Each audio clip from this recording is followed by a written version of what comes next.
Hello everyone, I'm Bruffy1322 and welcome to the next installment in the countdown of the best fully upgraded cars in GTA Online.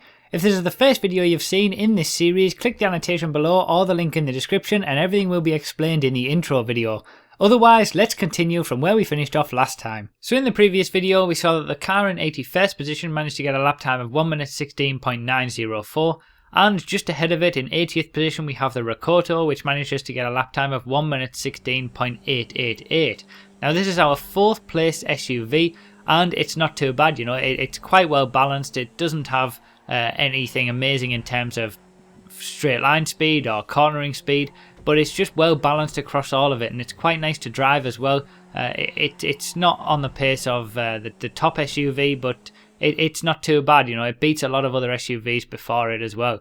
So in 79th place we have the Super Diamond. Now the Super Diamond is pretty much all about straight line speed. It handles like a boat around the corners. With a 1 minute 16.7, it's not that fantastic. 14th place in sedans. My recommendation would be to use it on tracks with no corners basically. That's where it's going to be in its element. So the next 8 cars that you're going to see in this video are all separated by half a second, which is absolutely incredible in terms of the lap times. You know, it's very, very close. That's what you're going to see in the next from 78th place all the way to 71st. So in 78th place we have the Sage. Now the Sage is pretty much the polar opposite to the Super Diamond. The Sage is all about the acceleration. You know, it's an electric vehicle.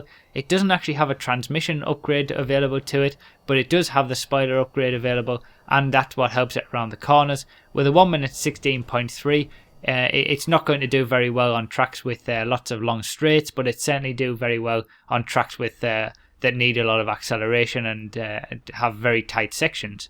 Just ahead of it, in 77th position, is the Premier. Again, another sedan, a 12th placed in sedans, a 1 minute 16.3, pretty much identical to the lap time that the Sage got, although they do get their lap times in very different ways. The Premier is more about cornering speeds, and the spoiler does help it to get its lap time up a little bit. But in general, they aren't anything special, the cars around this area, in terms of the sedans class. Quite a nice car to drive though, the Premier. So in 76th place we have a car that's very similar to the Premier with the Acia, and it's also the spoiler update that helps that as well.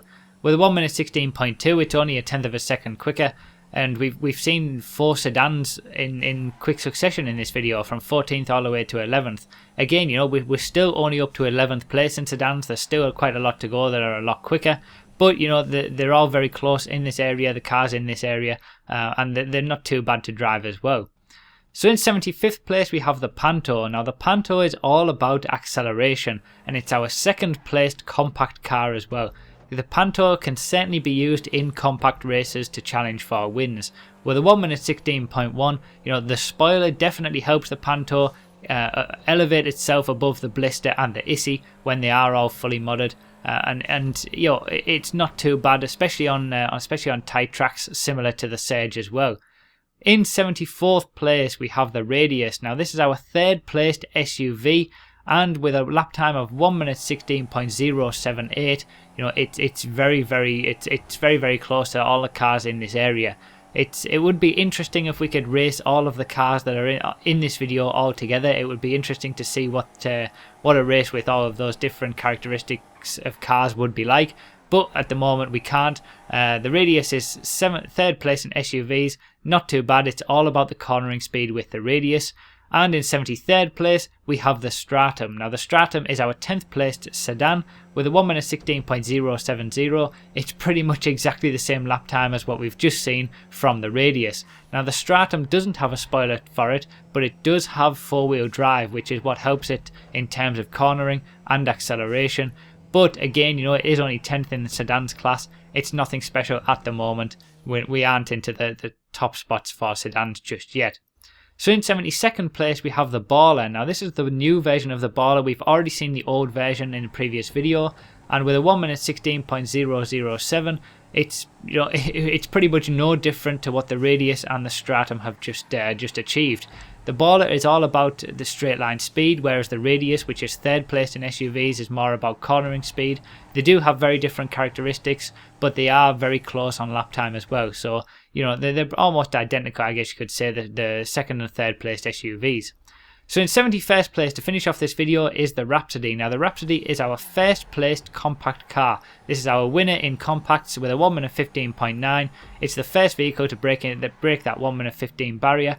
And as we've seen, all of the cars around this area are very close to each other. The Panto can be used in compact races, but the Rhapsody in general is just a better car overall and a bit better balanced for compact races. So there you have it. We've seen another winner in its class with the Rhapsody in compacts, and in the next video we'll be going all the way from 70th place all the way down to 61st. Let me know in the comments which vehicles you think will be in that next video, and let me know what you think about the vehicles that you've seen in this video. And thanks a lot for watching, everyone. Leave a like, comment, subscribe, do all that good stuff if you enjoyed, and I'll see you next time.